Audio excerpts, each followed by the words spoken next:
ओम शांति। ब्रह्मा बाबा ने जिस स्थान को संवारा सजाया और वहाँ गहन तपस्या की, जहाँ बैठकर अनेकों को तपस्वी बनाया, अनेकों को योग्य बनाया। बाबा का लक्ष्य ये नहीं होता था सब मेरे शिष्य जैसे बन जाएं, फॉलोवर बन जाएं। यहाँ गुरु प्रथा है ही नहीं। वो पिता थे और वो सभी को महान और योग्य बनाते थे।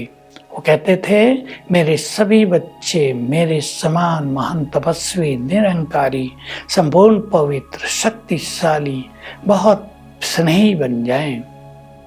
उस स्थान पर वाइब्रेशंस बहुत पावरफुल हो गए। 4 स्थान बाबा के। एक बाबा की वो झोंपड़ी जहाँ बाबा बहुत समय एकांत में व्यतीत किया करते थे, वहाँ के वाइब्रेशंस बहुत सुंदर हैं। दूसरा वो हिस्ट्री हॉल जिसे आजकल कहते हैं, जहाँ बाबा के चित्र भी लगे हैं और जहाँ भी बाबा एकांत में पहुँच जाते थे दिन के टाइम, और जहाँ बैठकर उन्होंने महावाक्य सुनाए, सबकी पालना की। तीसरा वो स्थान जहाँ उनका अंतिम संस्कार किया गया, जिसे शांति स्तंभ कहते हैं। और चौथा बाबा का वो कक्ष जहाँ वो रहते थे, बहुत साधारण था, बहुत साधारण। जब नए कमरे बने वहाँ पर, तो सभी ने बाबा कहा, बाबा आपका कमरा तो बहुत पुराना है, बाथरूम भी वहाँ नहीं है अंदर, आप इस कमरे में चलो। बाबा ने कहा नहीं, सब नई चीजें बच्चों के लिए।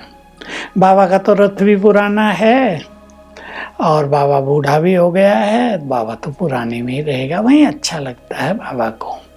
तो वहाँ के वाइब्रेशंस तो बहुत जबरदस्त थे और हैं, क्योंकि बाबा रोज सवेरे 3 बजे जग कर गहन तपस्या करते थे, 3 से 5, फिर तैयार होकर 6:10 पर क्लास में पहुंच जाते थे।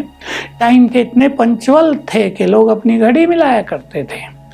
ठीक 6 बजे कमरे से निकलना, किचन आदि से चक्कर लगाकर 6:10 पर क्लासरूम में पहुंच जाना और 6:10 से 6:15 तक योग कराना सबको, और 1 घंटा मुरली चला के ठीक 7:15 बजे समाप्त करके बाहर आना। बाबा जब क्लासरूम में पहुंचते थे, कुछ क्षण गेट पर खड़े होकर सबको देखते थे। पूरे हॉल में जैसे पावरफुल करंट फैल जाता था, ये मेरा भी अनुभव था। बहुत देर से बैठे होते थे हम, छोटी आयु के थे, सुस्ती आ जाती थी। बाबा आए और एकदम करंट फैल गया, चुस्ती हो गई। इस सारे पांडव भवन में बहुत ही अलौकिक पवित्रता से भरे हुए योग युक्त वाइब्रेशंस हैं। बहुत लोग आते हैं रोज, कई हजार लोग वहाँ यात्रा करते हैं। सभी को अलग अलग अनुभव होते हैं। कुछ लोग भिन्न भिन्न तरह से योग अभ्यास करने के लिए, जिन्हें हम योग भट्टी कहते हैं, वहाँ 3-4 दिन ठहरते हैं। उनके तो अनुभव वंडरफुल हो जाते हैं। ये चारों स्थान श्रेष्ठ वाइब्रेशन से भरपूर हैं। मैं एक प्रैक्टिकल घटना सुना रहा हूँ। बहुत समय पहले की बात है, जब हमारी रशिया में सेवाएं शुरू हुई थी, शायद 35 साल हो गए होंगे। रशिया के कुछ वैज्ञानिक भी पार्टी में आए। उनके पास एक इंस्ट्रूमेंट था, गोल गोल मीटर लगा हुआ था उसमें, जिससे वो किसी भी स्थान के वाइब्रेशंस को चेक करते थे।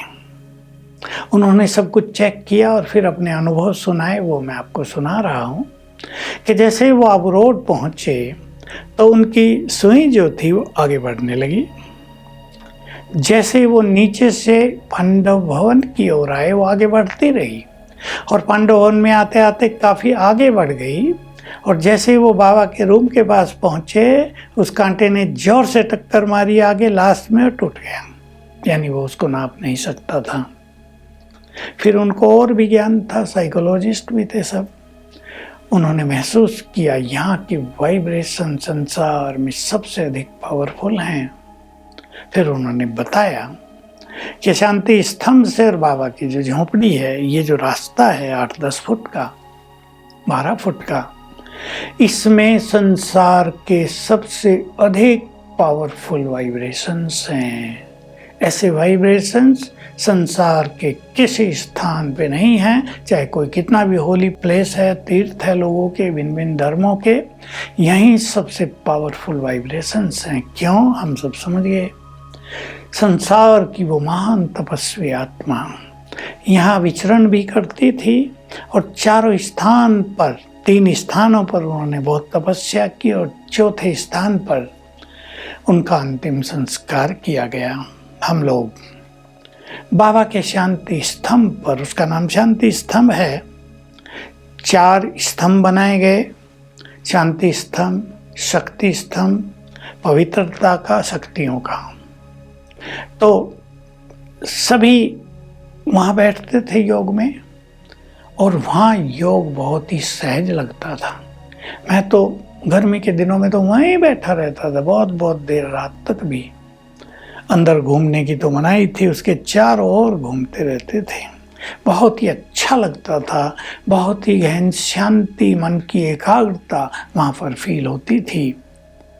बाबा का हिस्ट्री हॉल, जिसके लिए बाबा ने कहा और इन चारों को नाम दे दिया है, 4 धाम हैं तुम्हारे। और सचमुच लोग इन चारों तीर्थ धाम की यात्रा करके अपने को धन्य धन्य मानने लगे।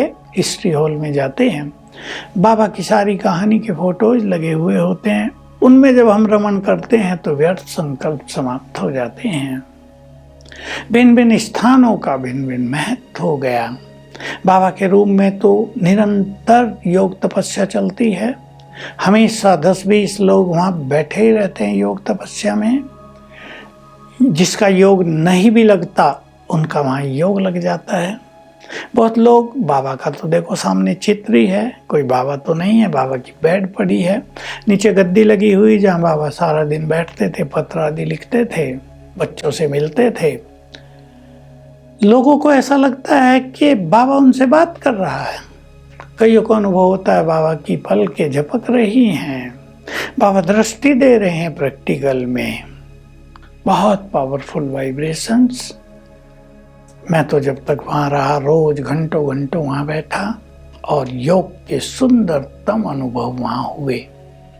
बाबा की झोंपड़ी मुझे बहुत आकर्षित करती थी। एक अनुभव सुना रहा हूँ। बाबा जब साकार में थे, एक दिन शाम के 6-6:30 बजे थे। मैं भी झोंपड़ी के आगे आगे घूम रहा था। थोड़ा डर भी लगता था, बाबा अंदर बैठे हैं, कोई कुछ कह न दे मुझे। लेकिन ऐसा लगता था, अंगूरों की बेलें थी और बहुत ही आकर्षक वाइब्रेशंस थे। ऐसा लगता था उस स्थान से चारों ओर शांति की तरंगे फैल रही हैं। मन वहाँ से हटने को ही नहीं करता था। बहुत ही सुंदर अनुभूति थी ये। बाबा के जाने के बाद मैं तो झोंपड़ी में जाने लगा। वो झोंपड़ी बहुत सिंपल थी, पत्तों की बनी हुई थी, खजूर के पत्तों की, और ख़राब हो जाती थी। हर साल बरसात में फिर बनाई जाती थी। वहाँ वो सांप भी 2 रहते थे, फिर भी मैं तो चला जाता था।